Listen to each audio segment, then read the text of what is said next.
Good afternoon. Good afternoon, and welcome to this fourth breakout session of the Caribbean Urban Forum 2022. My name's Kim Penfold. I'm the moderator for this afternoon session, and we have two, I think they're going to be extremely interesting presentations. One from Christelle Chesney, who's talking about use of performance model and stakeholder feedback in a Caribbean conservation program. And then Joy Best is going to talk about the Fairchild Street Market in Bridgetown. And she says a reverse. It'll be interesting to see what she means by a reverse. Right, I'm going to start with Crystal though. Crystal is a lecturer in the Faculty of Earth and Environmental Sciences with an MSc in Conservation and Rural Development at the University of Kent. She was a Conservation Leadership in the Caribbean Fellow 2017-18 and a Chevening Scholar in 2019. Her research interests are around sustainable alternatives, so sustainable alternative livelihoods, stakeholder engagement, human-wildlife conflict, the perception and attitudinal studies in relation to conservation management and performance. We have some interesting technical challenges with distance across the Caribbean. So we're going to start by playing Crystal's presentation, and hopefully we'll be able to get in touch with her for any questions and answers after the session has reached the end of the presentation stage. So let's watch Crystal's presentation, please.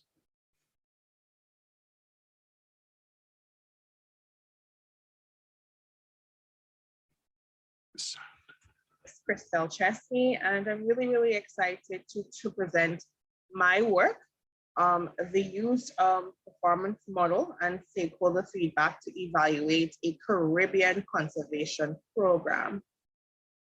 So let's get into it. By the way, my name is Christelle Chesney, and I'm really happy to be here. So when we look around at the Caribbean, so there's some amazing things to note besides the great cuisine and the culture and the heritage. The Caribbean is one of 35 biodiversity hotspots globally. And what this basically means is that we have an amazing spread of biodiversity. And this means that we have a lot of endemic plants and animals that are only found within this region, which are really important for tourism products, for the spread of life and biodiversity around us, and ecosystem services that we as humans benefit from. But the biodiversity and everything else that we've talked about, our economics, our ecosystem services, and just the variety of life, it's threatened by many things. We have invasive alien species that can reduce their population, natural disasters, anthropogenic activities, and climate change, as we know.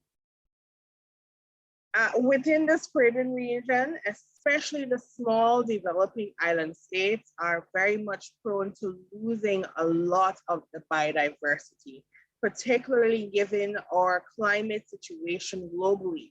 We see things like shoreline erosion, we see things like degraded coastal fisheries, even extreme weather conditions coming from a lot of the threats, particularly that of climate change. And within these smaller island states, a lot of their offshore islands that are very much important for development and ecosystem services are the ones that face a lot of the threats. These offshore islands may or may not be inhabited, but because of the small size and the fact that some of these offshore islands have complex tenureship agreements or private property management, it becomes very difficult to manage these land masses for economic growth, for biodiversity conservation and protection. So with that, it is really easy to lose on some of the biodiversity and the benefits that we get from them. But despite that, despite the vulnerabilities that exist, there are definitely opportunities for innovations to improve the situation. And these innovations can come by way of governmental organizations and NGOs through various conservation strategies, from species protection to reforestation to creation of protected areas. All of this can help in the fight to preserve biodiversity. But although we have this fight, there are some limiting factors. And the major things that limit the conservation efforts that we see right now are, you name it, lack of financial resources and lack of human resources. And that has always been the woes, no matter where you go, that limit the amount of conservation efforts that we can have on these huge land masses that are important. So therefore, it is very important that conservation programs, whether they be run by the government or they be run by an NGO or a CSO, that they are very much prudent with the way that they conserve their resources. And so with that, it is really important that these organizations constantly evaluate themselves. They evaluate their human resources, their management resources, as well as their financial assets. And there are so many different tools that we have to be able to monitor and manage these resources. One of them that was recently derived from a business excellence model is the conservation excellence model. And this was developed by Dr. Simon Black and Dr. Jim Groombridge, persons that I was privileged to have as my supervisors and my mentors doing this type of research. And what they have done is take a business model, the excellence model that's there, and they've been able to redefine it in such a way that we can get the benefits of a business model, but have it in a way to look at conservation issues and to be able to gauge the performance of programs, gauge the performance of projects to improve leadership and to improve management. Now, let me walk you through the model. The conservation excellence model starts off with key approaches, and these approaches eventually funnel into results or outcomes. These approaches start off by examining leadership. It examines people and community management, policy and strategy development, and resource management that all feed straight into leadership. So as we know, leadership would govern how all of these processes are developed. And from those processes, that's how an organization, a project, a program develops its core conservation processes. Now, once those processes and those approaches are developed, that's what funnels into our results. So how well people and community management approaches and processes are developed, that's what will funnel into the people and local community results. The core conservation processes will feed into the biodiversity results, which most conservation projects focus on. Impacts to society as well are results that are important.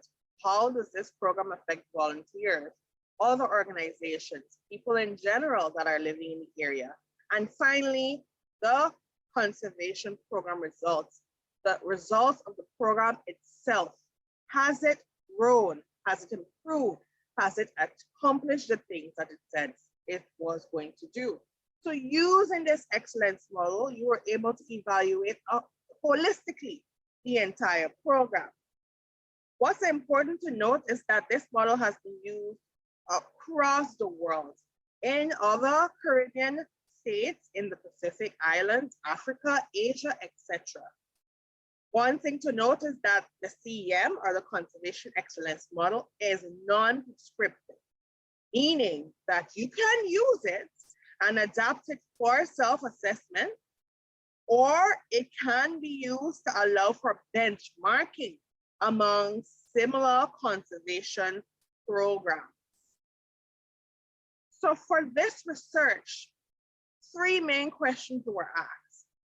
Can CEM provide valuable insight in the performance of a case study program, given COVID-19 constraints. And the reason for this is CEM is usually done in person. And as we all have experienced, we had 2 years or so where we could not move from where we were.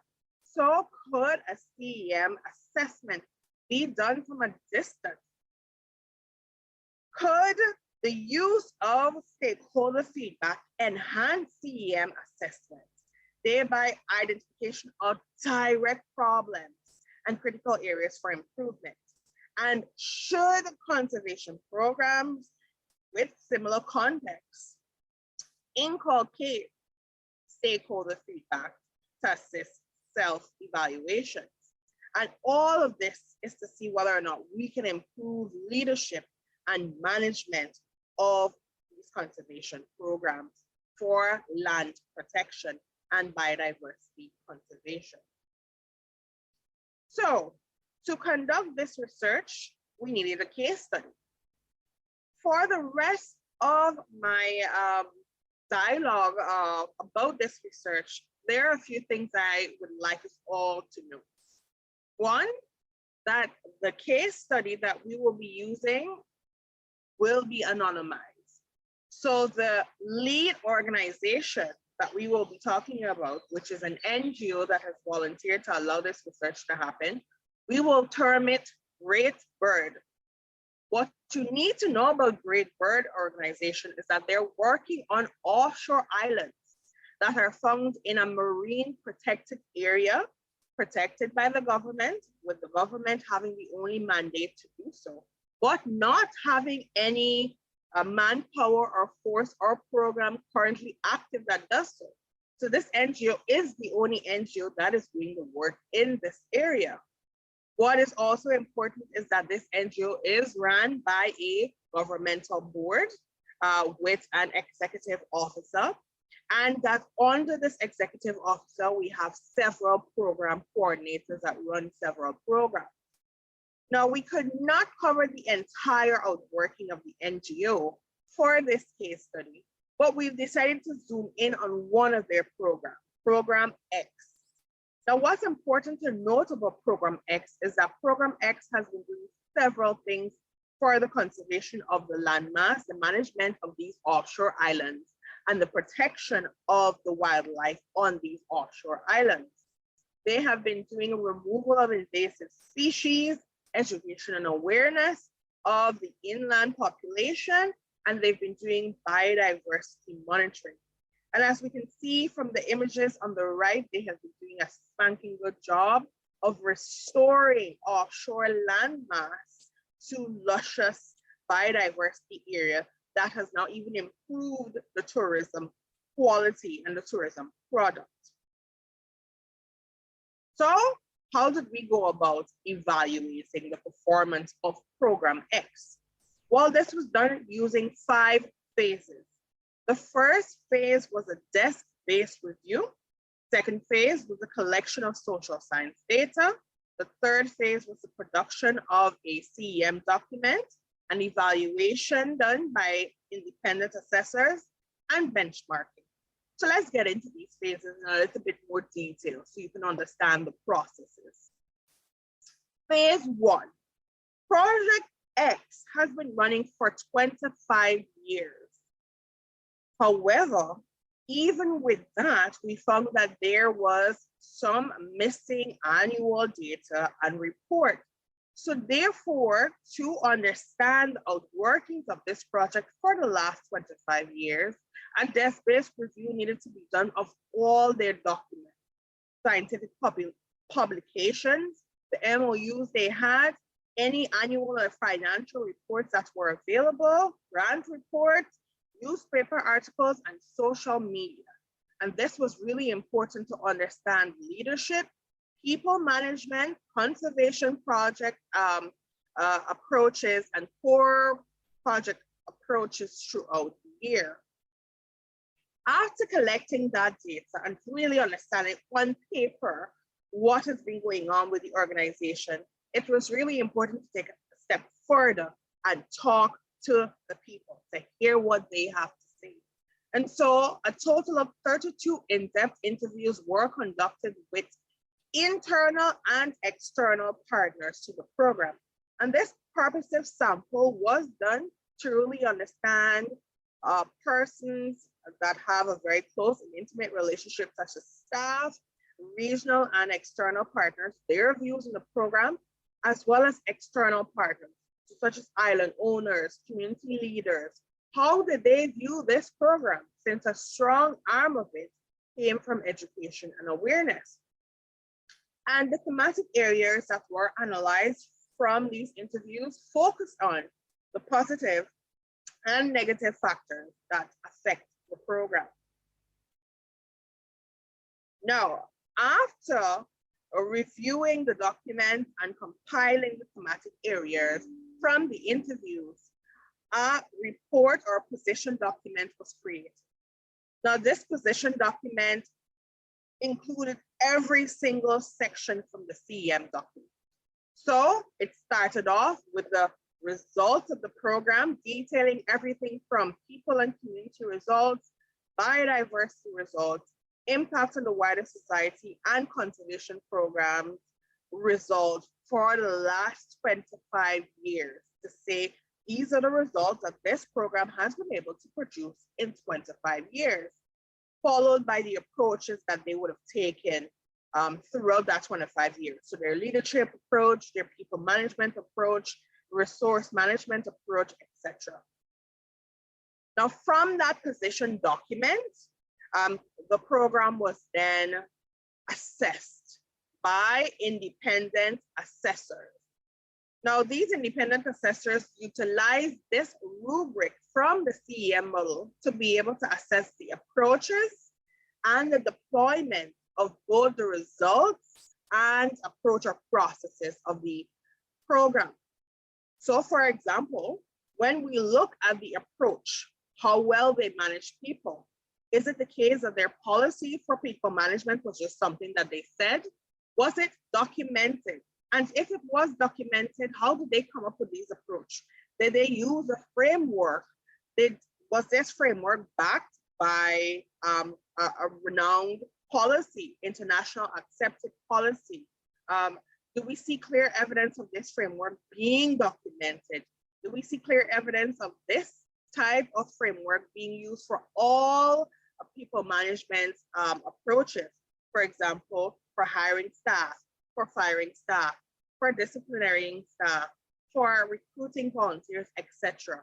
Are there clear-cut protocols that were designed for this? And are these protocols adaptively managed? Do they get checked after a while for efficiency, and are they improved based on the growth of the program? So that was done for every single process and every single result for the program that was documented. Do we see that? And when it did not have any evidence to back it up, the score could range from 0 all the way to 100. If there was clear evidence of being a systemic approach that was regularly refined, and a systemic approach that was well integrated to all other approaches or processes in the organization. So when we rated Project X, we looked at all their results and their approaches, grading it out of 100 in terms of its approach and its deployment. What is good to note is that each of these criteria, there's a weighting for the category, with biodiversity results having the highest rating. Why? Because most conservation organizations, like I mentioned before, are focused on biodiversity results. That result is then followed by conservation program results, and which is then followed by core conservation processes. So what did we get for Program X? And when we got Program X, when we benchmarked it to 1, 2, 3 other programs that did similar work, what do we see in terms of the benchmarking? Let's find out. So in our findings, we were able to see that Program X had some issues managing financial resources. Their leadership and people management also suffered, And that's what also trickled into their policy and strategy development, which underpinned a lot of the program's performances. Program X out of 1,000 scored 293 for all of its approaches and results. What does this mean? This means that Program X ranked a low performance, and so therefore the management that was happening for this NGO that was taking care of all these offshore islands in a marine protected organization had a low performance. So it means that this organization has a lot of opportunities for improvement. The areas such as biodiversity results, conservation program results, and impact society were definitely lacking, but these were the ones that scored the highest. And the reason for this is that leadership, although it was not a very high score, still provides some amount of supervision to allow these results to occur. However, the areas that really suffered were all of those in terms of policy development, resource management, people and community management, and poor conservation processes. And we can see that that all revolved around the fact that people and community results, or the results that govern the staff, the volunteers, and even those in society, were very low. So really our findings highlighted that a superficial review of the documents indicated that leadership was somewhat strong. However, feedback from the stakeholders, staff, and all those involved showed that there are huge inconsistencies in the governance of the organization, and that's what crippled the function of the management of the program. The findings showed that there was a loss of organizational structure that occurred for a long period of time. And this loss of organizational structure definitely hindered a lot of the vision of duties. It hindered their ability to be able to get financial funding, and it hindered their ability to recruit staff and volunteers. And with that, as you know, lack of finances and lack of manpower meant that they really didn't have a lot of staff members to manage the data, to manage the information that was necessary, and to share the findings with both government and their external partners to be able to do things to improve the conditions of these offshore islands. We also saw that although this NGO was doing most of the work and they suffered a big blow, the management of the Marine Reserve was also an issue. This is a government managed Marine Reserve. So these offshore islands should actually have been managed by the government at that point in time. But like I mentioned before, no management was occurring. There was nobody in charge of the Marine Reserve at that point in time. So there was no support for this NGO. Also, the NGO did not have a mandate to get the work done, so they could not enforce certain things. And that led to a lot of problematic partnerships between this NGO and the government and the international partners, because there was a tug of war with what could be done and what could not be done to improve the situation. When Program X was compared to 3 other organizations that had different years of operation, and they did similar things in different parts of the world, we saw that Program X still, even running for almost as long, or the second running program out of the benchmark, they still did not perform very well. The highest performing program out of the benchmarking session actually came from one that was just recently instituted, a 3-year running program. And we can see the reasons for that. Their scores show that leadership had to be very strong. People and community management was strong. The resource management was strong. And of course, that is what led to that program having a higher score. Leadership, which eventually trickled into the management of people and resources, is what held those projects and brought it up. So this really touches base on the fact that excellence in performance is actually achieved when approaches, core processes, and results are actively managed and improved by an organization. So our findings show that the feedback from the stakeholder was really instrumental for us to really understand the direct problems that were there, listening to everybody that was involved, taking the time out to get their understanding of the program was vital. And when you think about it, there are many, many conservation programs or management programs that exist, that there are core people that have been there from the beginning, from the get-go, from a lot of these programs. And they have a wealth of knowledge, as well as those that have just started.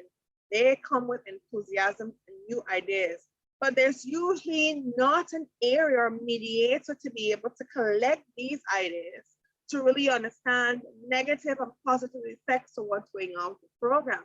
A program could be running for a very long time and it may look successful, but there's so many ways for it to improve once leadership and management improves. And this starts by collecting stakeholder feedback data.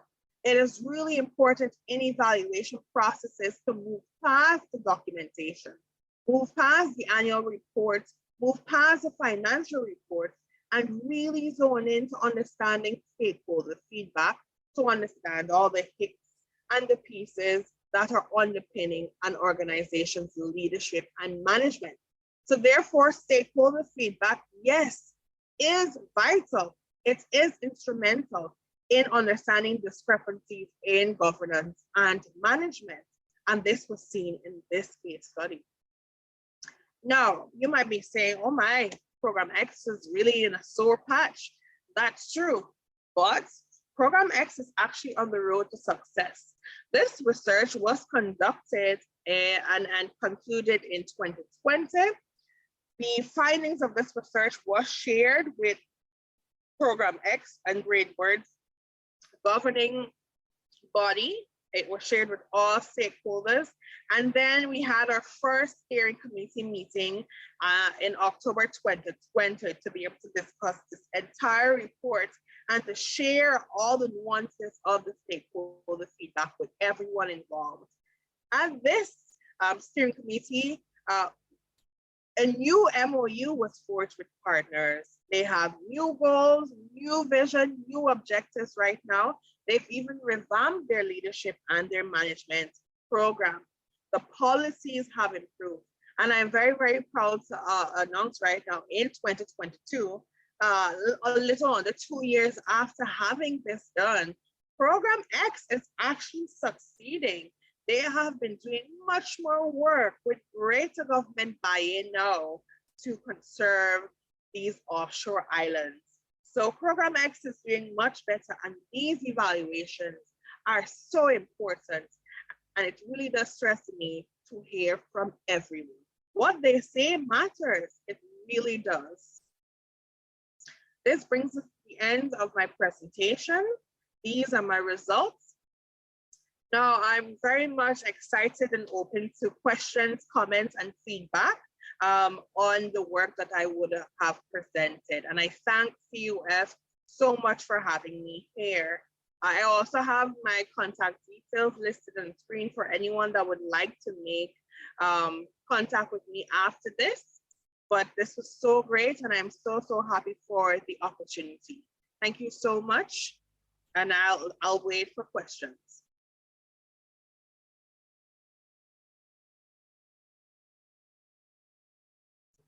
Crystal, thank you very much indeed. That was absolutely fascinating. And I think there are lessons from it that we can apply across all sorts of fields. And there's the old management mantra that what gets measured gets done, I think is very important there. So having a monitoring system in place and having the results of that fed back into a review of how decisions are made and how the organization focuses on what it's doing is extremely important. But and the fundamental thing that leadership and governance are actually key to organizations succeeding is, I think, something which applies across everything that that people at this conference are involved in today.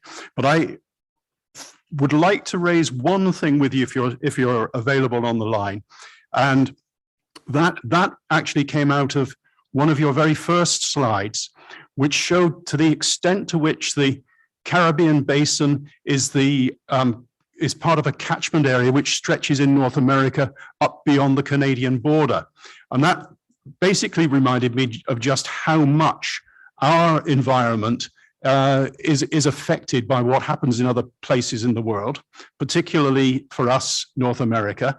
Attitudes in certain of the North American countries towards the environment over the last few years, and the statements that our Prime Minister, Mia Mottley, made last November at the COP meeting in Glasgow about talking to these big countries and telling them what their responsibilities were. And I noticed as I came to work this morning, I was hearing on the radio that the follow-up meeting in Bonn at the moment was not making a great deal of progress. And that led me back to the issues that you raised at the beginning about resources, both in terms of people, staffing, and in terms of the money to pay for things. And I was wondering if you would want to say something at that general level before I ask if there is anybody with a more specific question that they want to ask at this stage. Over to you, if that's possible. Hi, thank you so much again for having me. Yes, I really believe that is such a good point.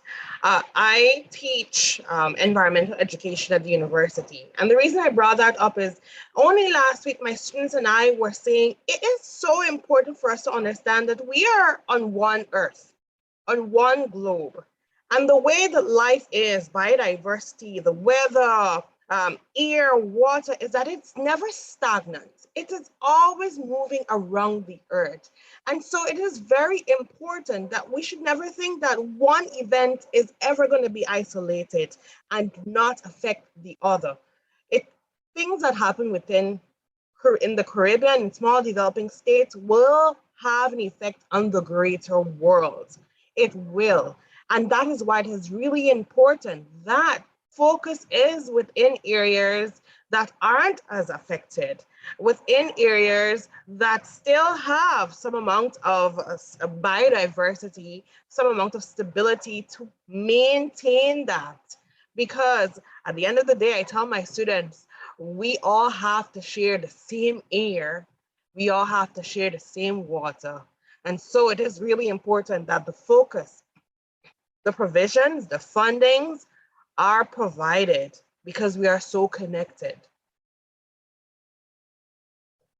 Thank you. Thanks, Crystal. I was going to see if there's anyone in the small audience that we've got here. People have disappeared on a study tour this afternoon to the greatest extent of the conference delegates. And I think they're planning on watching your presentation virtually after the event, which will be when it'll be available to them. And I would certainly encourage them to do so. But I was wondering if I could take one question, if anyone would like to.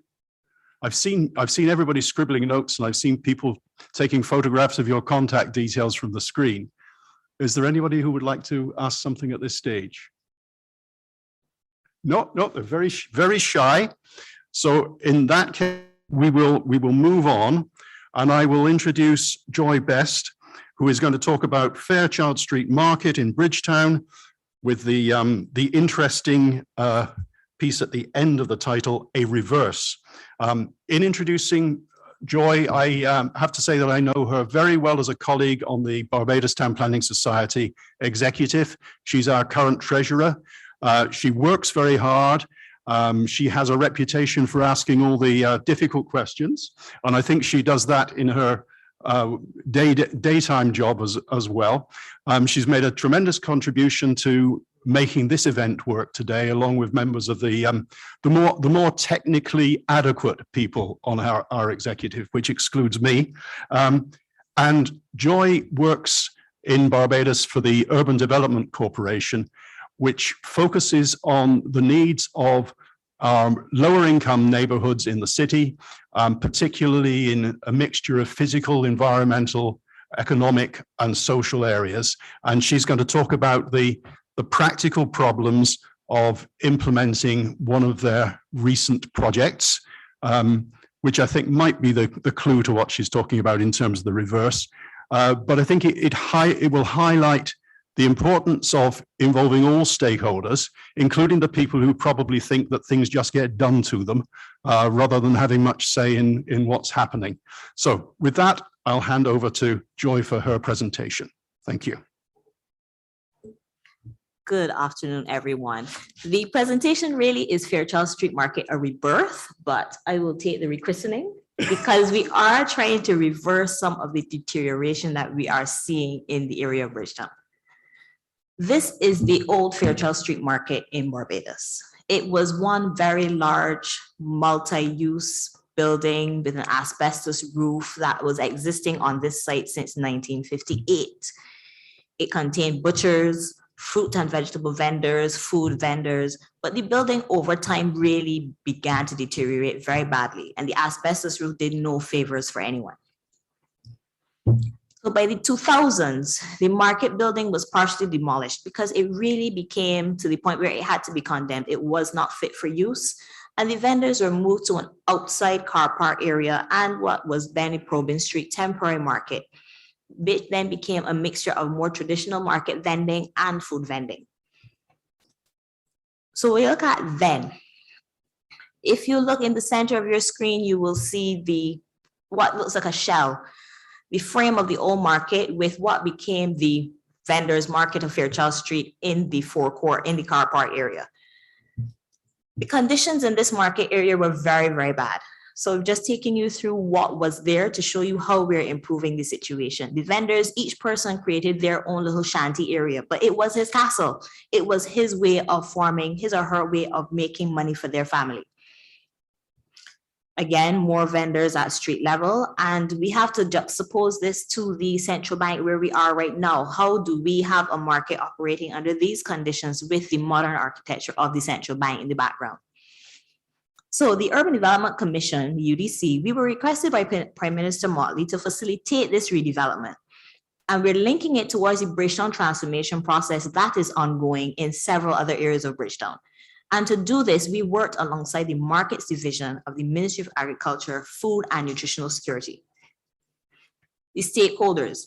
Earlier today in one of the sessions, there was discussion of stakeholders, and it was important to note that every person that could be possibly affected by the market had to be considered a stakeholder, and that is what we did. So we broke our stakeholders into government. Again, there are lots of names on this slide, but every government department we could think of that could potentially be affected, we called in. And then we went to the private sector, and key in this was the association of Barbados Association of Retailers, Vendors, and Entrepreneurs. We Bajans know it as BARVEN. We brought them in at the beginning because we were not building for the vendors, we were building with the vendors. We had a consultant team with a project manager, architect, structural engineer, mechanical and electrical engineer, and a landscape architect. We're not building just for building's sake, we're going to do it safely. So the needs.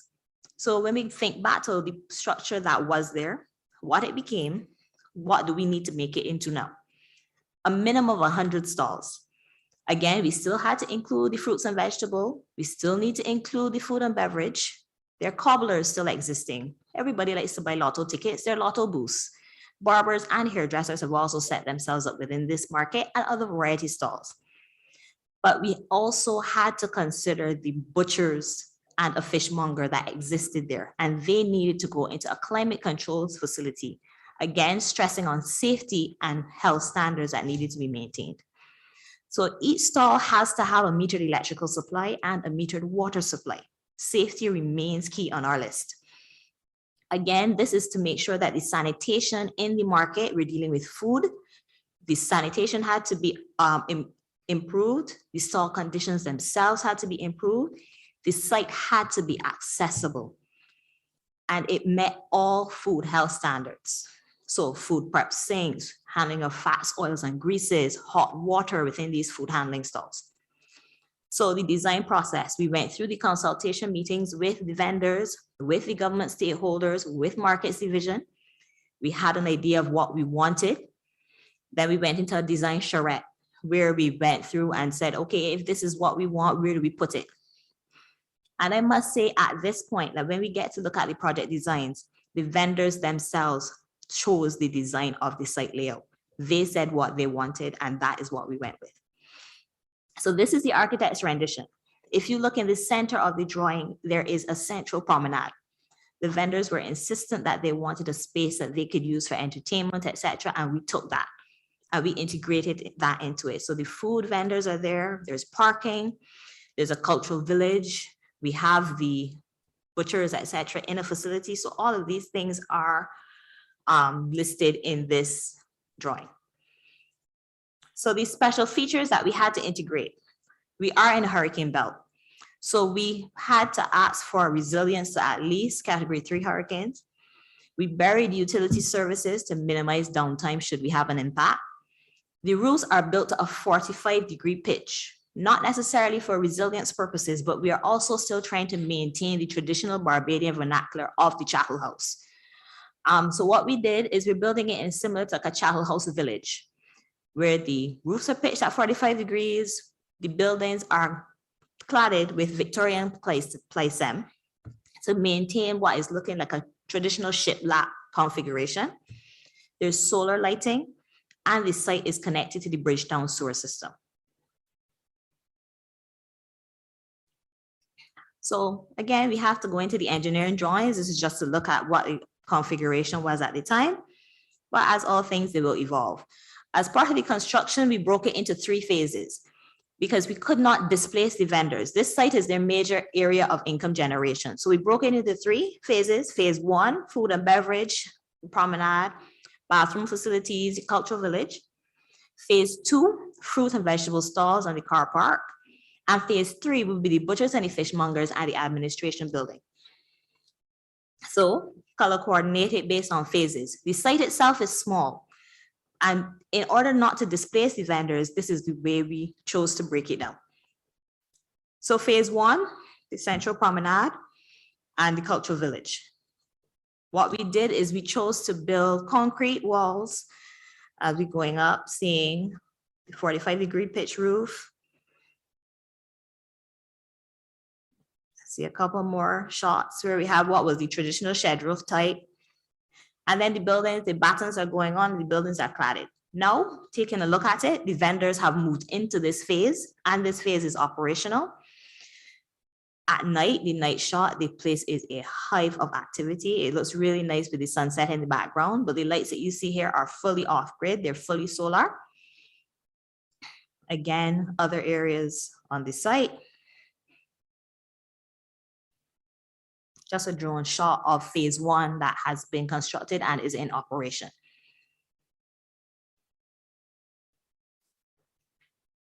So for phase 1 status, we've completed the bathrooms, 39 food stalls, 3 general purpose stalls. We've completed a garbage enclosure and the landscaping, and we are wrapping up 5 final food stalls for handover to the vendors.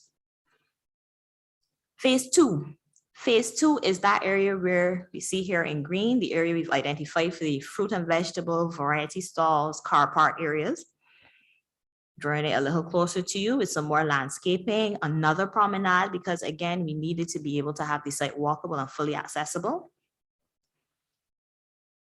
And we're having several blocks. So we've made sure that we have paths in between so that there are no large expanses of just concrete, there's airflow, all of these things we had to take into consideration on this site.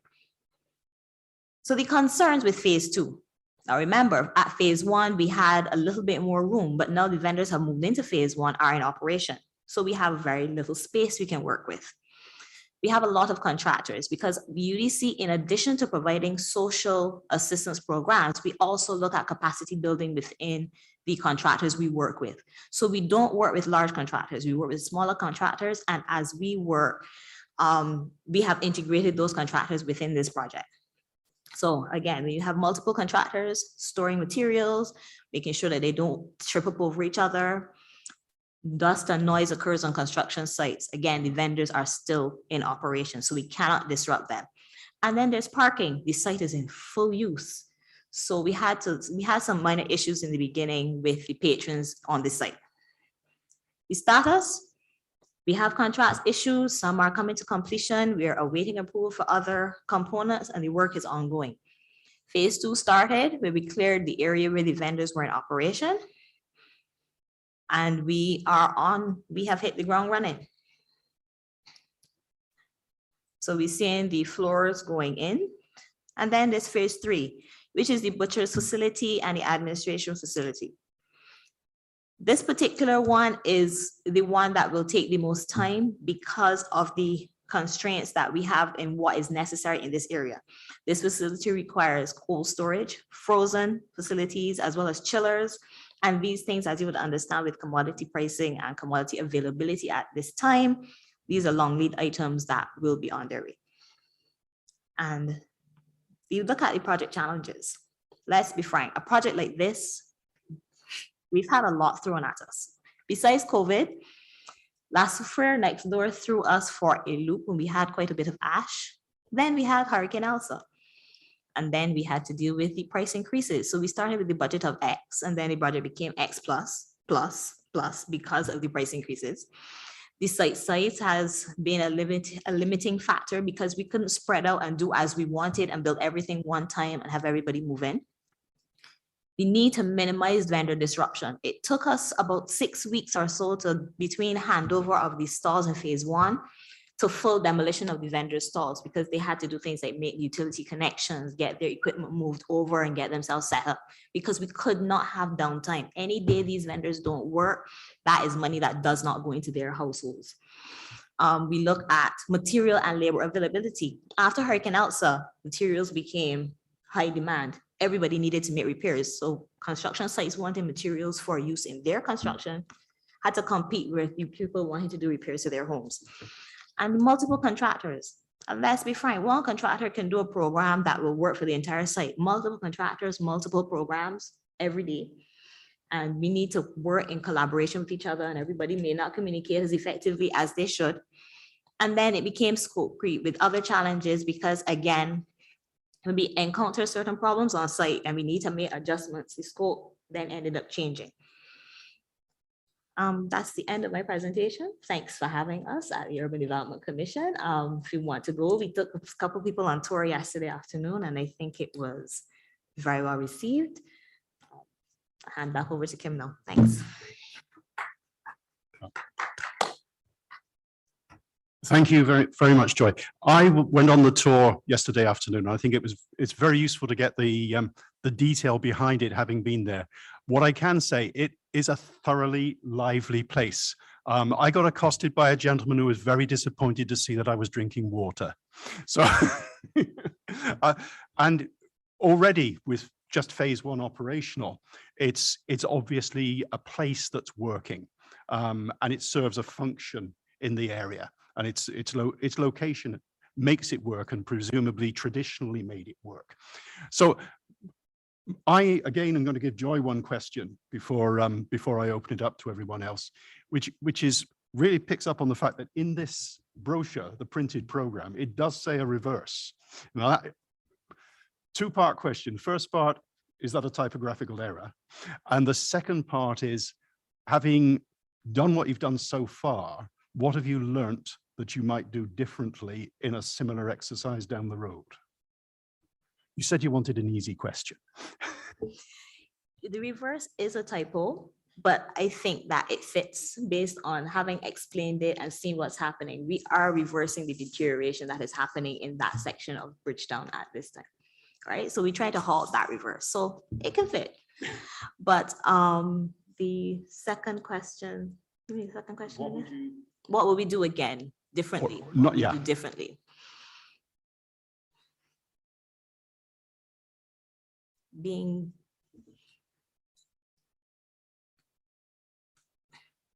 That one is a hard one, Kim. That is a difficult question. The challenge is that because there are so many stakeholders that are involved that are important, we can't ignore them. Dealing with multiple stakeholders and hearing their concerns, it may take time, but it cannot be ignored, and everyone needs to have their voices heard. I can't say we can change much. There's very little we can change.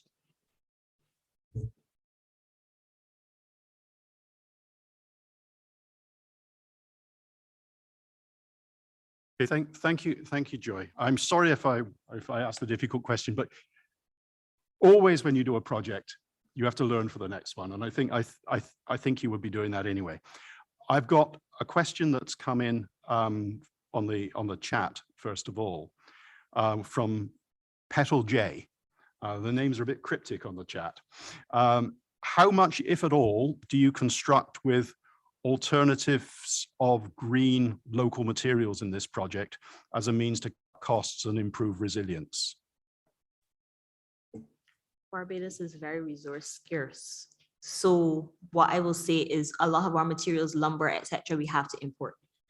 Our local materials that we will use will be the concrete. We do that component. But we also have to take into consideration that we have to import things like fittings, the sinks, the faucets, the water heaters, the lights, electrical cable, all of those things we have to import. We don't produce any of those things here. So all of that contributed to our pricing because Barbados is so resource poor. That is something that we can do very little with because we don't have aluminum here, we don't have bauxite here. So where do we get our materials from? Right, that's something which applies to every building project in the island, I think. And I know that one of the things which is being stressed at the moment as everybody across the world becomes more and more aware of the problems of supply chains and delivery and costs is that the country is trying to build links across the Caribbean, particularly with timber with Guyana. So that's something which is very relevant to take forward, but to a large degree, we are limited and it slows down projects. And as the costs go up, the longer it takes, the more they go up. It all becomes circular in a very negative direction. Okay, any question from within the room? Right, Robin, please. And please say who you are and your organization. Hi, good afternoon. Robin Rajak from the Inter-American Development Bank. Joy, I think the answer that Kim was looking for was that you would have delayed the eruption of Mount Soufriere by 2 years or 20. And COVID. Indeed. My question goes back to your initial linkage to the Bridgetown Transformation Project. I wonder if you could elaborate a little bit about how this project fits into at least the surrounding land uses envisioned by the Transformation Project. Okay, the Fairchild Street Market is not an official component, but it links with the Golden Square project. The Golden Square Freedom Park was developed as part of the tribute to the freedom fighters and the 1937 riots. And Fairchild Street, by virtue of it's almost adjacent to it.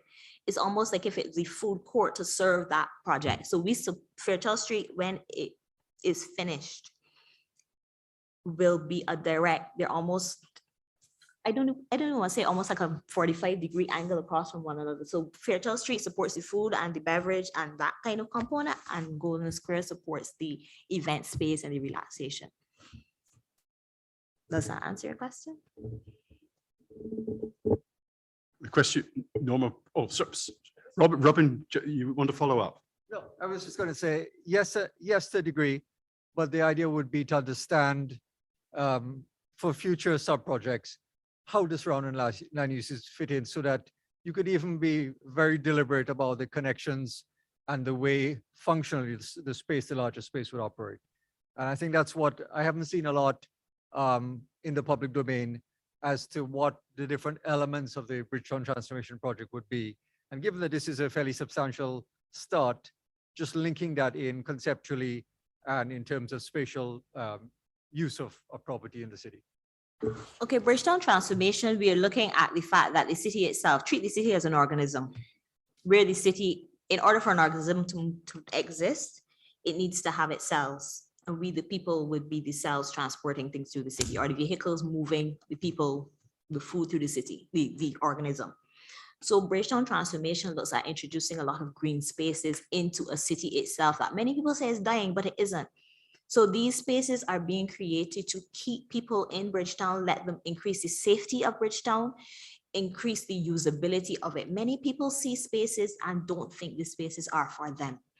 So in doing the Bridgetown transformation project, we are showing persons that many of these areas you can go have a seat at midnight if you want to, and you should be able to feel safe. So Bridgetown transformation really is looking at bringing more people in and keeping them in the city. All right. So it's not just Fairchild Street. Then you look at places like Constitution River Bus Terminal. You look at places like Temple Yard. These are areas that may be seen as misunderstood, misaligned, out of place, depressed, unkept, but these places have a place within our city. So how do we help the people who use these spaces feel that they belong here? So we help upgrade the facility, upgrade the conditions, and bring more people in. Many vendors operate in these spaces. So the vendors have to feel that they are wanted in the city and not pushed out by the operators of Broad Street or Swan Street or the bigger businesses in Bridgetown.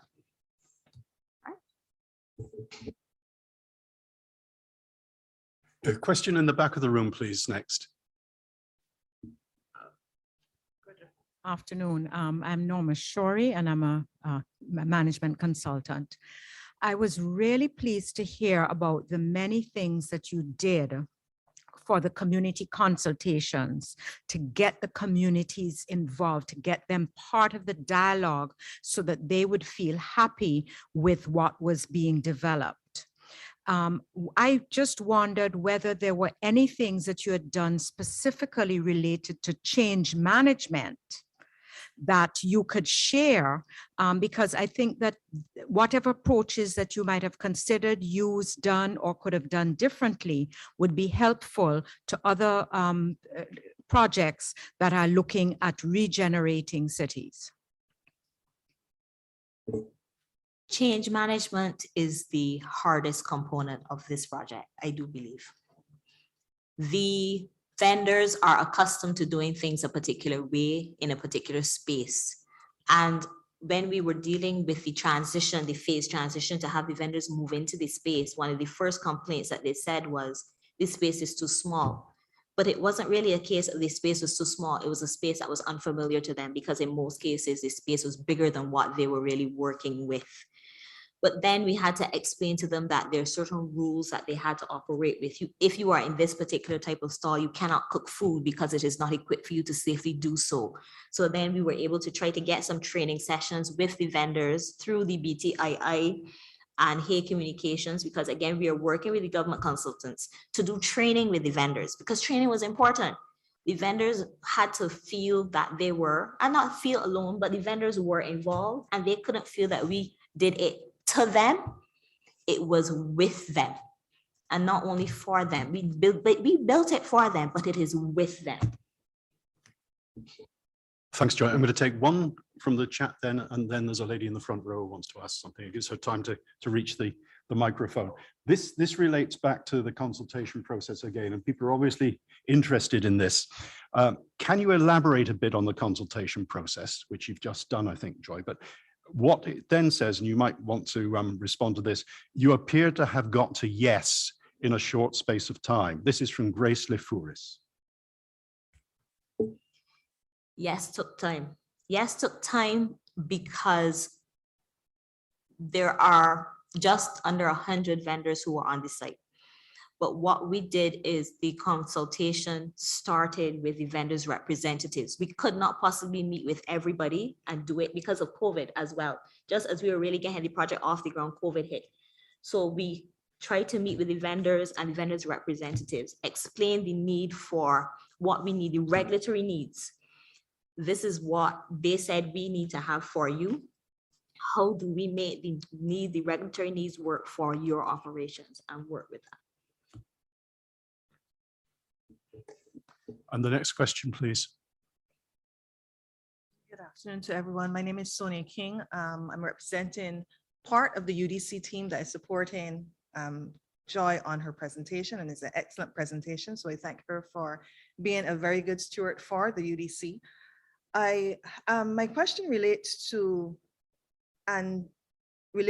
your entire forum, Caribbean Urban Forum, and your theme is Beyond COVID, Recovery, Renewable Resilience.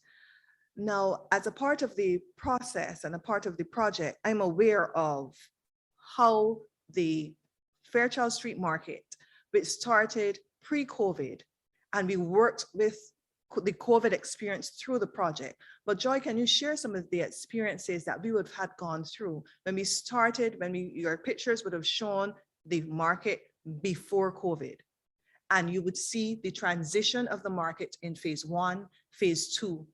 What are the benefits you would see as we go beyond COVID, where we are in phase 1 now, where they came from, this picture that's currently on the screen, pre-COVID, and where they are now beyond, well, we're not beyond COVID at this time, but we're looking forward to being beyond COVID, and how the infrastructure you would have put in, the resilience that is built into the phase 1 and the entire project, and also how they are going to benefit from the new infrastructure where they would be able to operate as COVID continues. If you can share some of those experiences.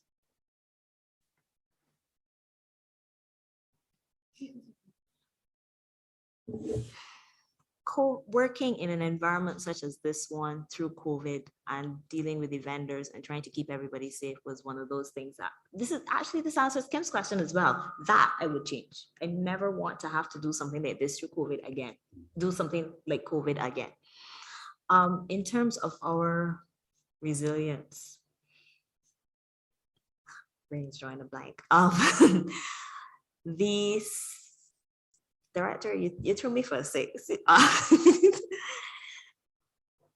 So some of the things that we would have worked on and you would have worked on directly was to get a transformation from what we're seeing now with the very close spaces, persons that are not socially distant, persons with not as sanitary conditions as they would have wanted, to what you would have shown in the other slides, showing phase 1 having separated stalls and not continuous units as they were before.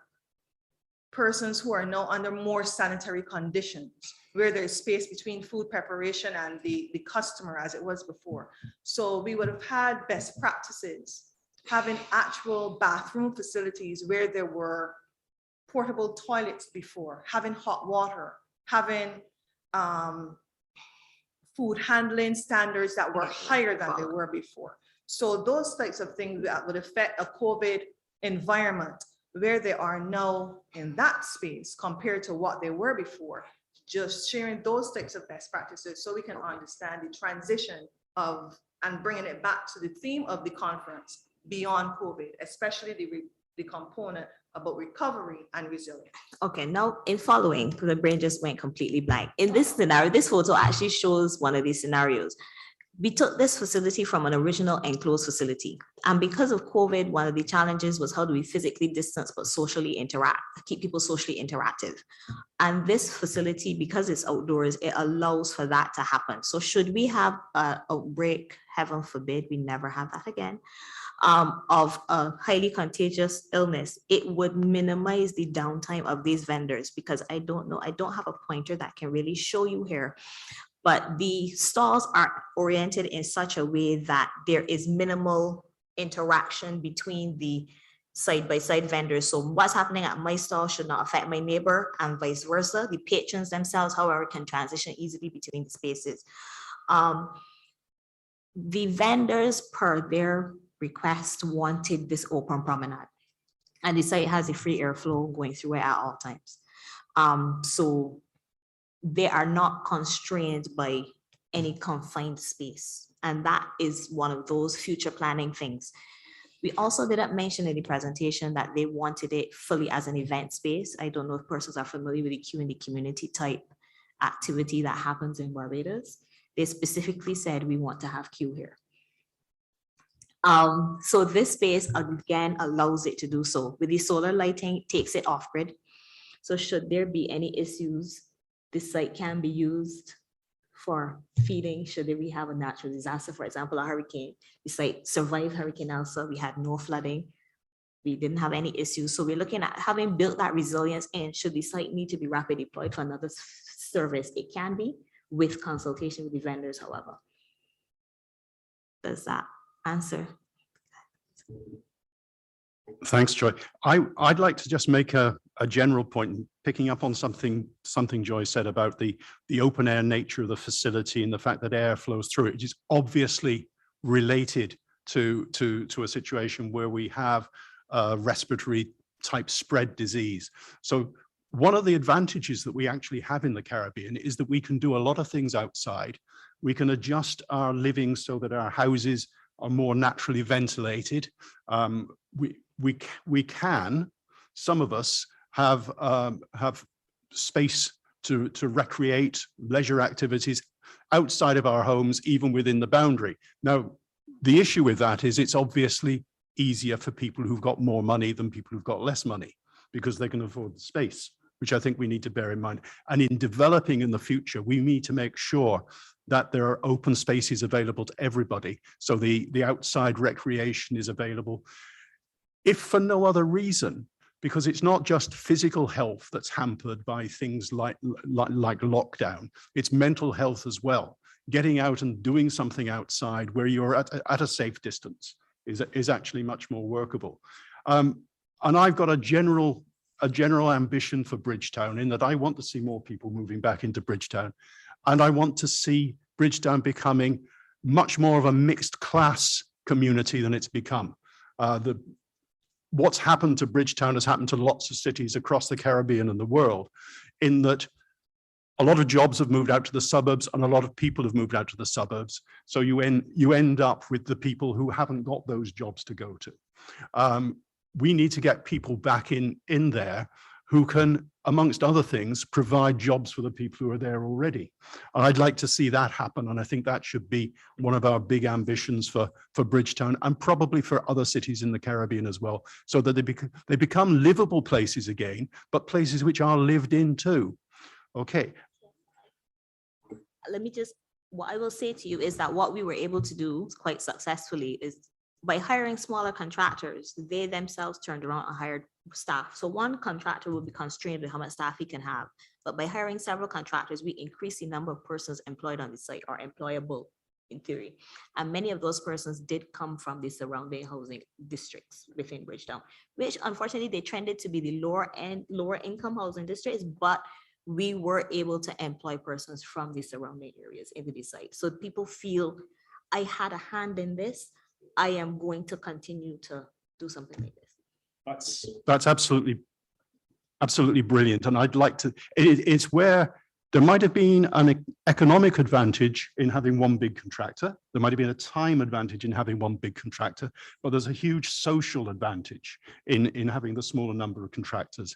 And I'd like to see that applied to a lot more things. I'd like to see, even when the big contractors are involved, that there are conditions in their contracts that they have to do local employment, but more to the point, because they can probably afford it better, they need to fund training so that the workers who come in and do a particular job then have a skill which they can go and sell to somebody else. Okay. Right, I don't think, do we have any more? We have another question that's come in on the chat,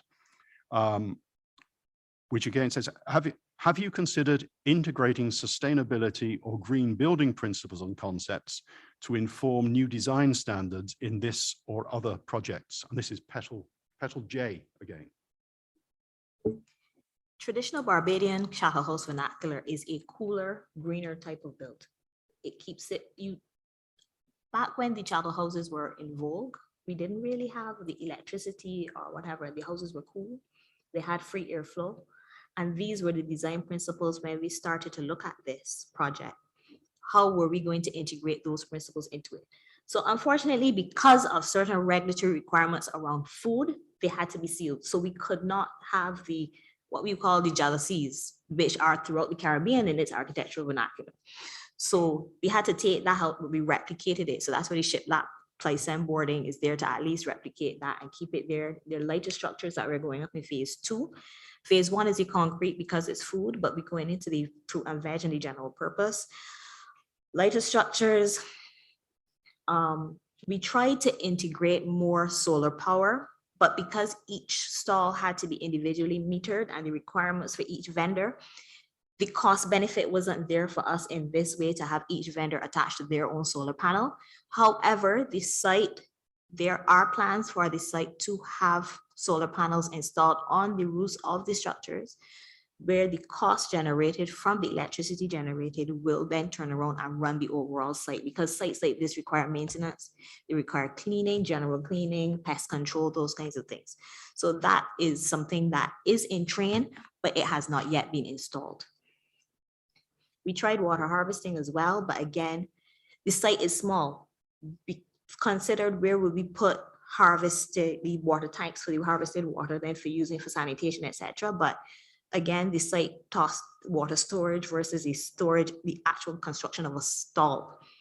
A vendor needs a space to operate from. So these were the issues that we had. Right, I think we can add to that the roof angle is a traditional roof angle. Not only does it fit the look of the vernacular, but it serves a tremendous purpose in terms of dealing with high winds. That type of roof survives much better than a low-angled, flattish roof in the event of a hurricane. And again, we can actually learn a lot from the past. Things were done by people who lived defensively. Okay, I just check if there's please, one more question from the hall. My question relates to the number of stakeholders that were involved in the process. I recognize that as from your presentation, you would have indicated they were stakeholders from the government sector as well as the private sector. And given the number of stakeholders that you utilize, I just wondered what your feedback was so far for phase 1, for example, and the stakeholder that I would most like to hear about in relation to the feedback would be the vendors. I know you visit almost every week to the site, so I was just wondering about the type of feedback that you get from the vendors and how they feel about the infrastructure and the upgrade that they would have received from the Fairchild Street Market project. A project like this is not going to be without complaint. So the vendor's primary complaint at this time is sun. Now, something that I have heard repeated in many presentations this week is the fact that we are in the tropics. So the sun is going to shift, and the sun is going to shift at different times of the year.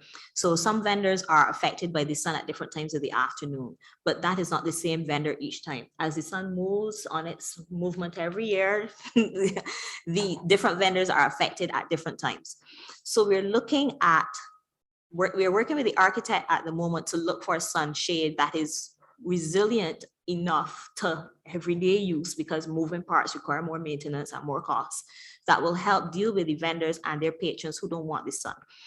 Some have also complained about when the rain falls, water moving, but we have rain gutters and we're trying to channel the water away. But again, we're in the tropics, so we either have hot sun or heavy rain for the most part, or rainfall. But for the most part, though, the vendors are happy to have been put in a place that is more sanitary. It's safer, they can lock it up. One of the comments most heard yesterday at the site visit was, the vendors have curtains up, like they've made it their homes. So the vendors have customized these spaces to make it feel their own castle. They've really taken pride in it. So while they don't like the heat and the sun, they enjoy the spaces that they're in. In addition, we wanted to have more greenery on the site because we soften everything with landscape, with plants, with trees. It helps make it cooler, all of these things. However, user habits do not allow us to increase it, to bring in more greenery to the site. User habits, there'll be plants won't survive. So unfortunately, we have to constrain our landscaping to the edges of the site and not to the center. That I think is the biggest regret that I have with the site itself. But we design with the users and the vendors and not for them. If we were to design for them, we kill the plants and waste money. So.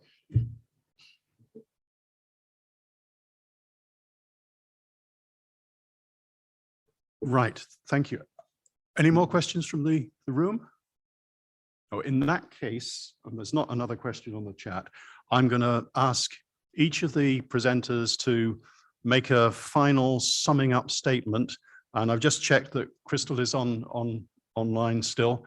So I'd like to go to her first, please. Let us know what you would give us as a final message to go away from today's session, please, Crystal. Good afternoon again, and thank you so much for having me. My take-home statement is to ensure that any program does at least the yearly evaluation and not just paper evaluation, not just an annual review, not just a financial evaluation, but to talk to its people. What they say matters. Staff, volunteers, partners, it's important to have adaptive management. Thank you so much. Thank you, Crystal. And Joy, would you like to leave us with a final message, please? I would support Crystal in her statement. We could not have created what you see at Fairchild Street without speaking with people. We had to listen, and even having seen what happened at phase 1 and how the vendors felt at phase 1, now that we've moved on to phase 2 and its construction, we have to take what the vendors' experience is now to make sure that we don't have any issues or to minimize those issues going into phase 2. The parking, how do they get their supplies and their stock? The stock now comes every day rather than once a week. It comes now every day because they have greater access to the delivery vehicles, etc. So talking to people, making sure that we evaluate everything that we're doing, to make sure that every stage we improve, and then we take these lessons learned onto our other projects, etc. So that's my lessons learned. Okay, thank you, Joy. Thank you, Crystal. And thank you both for extremely interesting presentations, and presentations which centered in on that key issue of talking to people and finding out what really matters on the ground, and coming up with solutions that match those, and working with people to choose those solutions rather than imposing things from above. So in closing, I'd like to give my thanks to the two speakers for what they've given us this afternoon, which has been excellent. I'd like to thank the audience for coming and the questions that have come in both in the audience here in the room and on the chat. And I'd like to thank our technical team for what they've done in coping with some of the problems that we have with overstretched communications across the Caribbean. So thank you very much indeed for all your assistance. Thank you.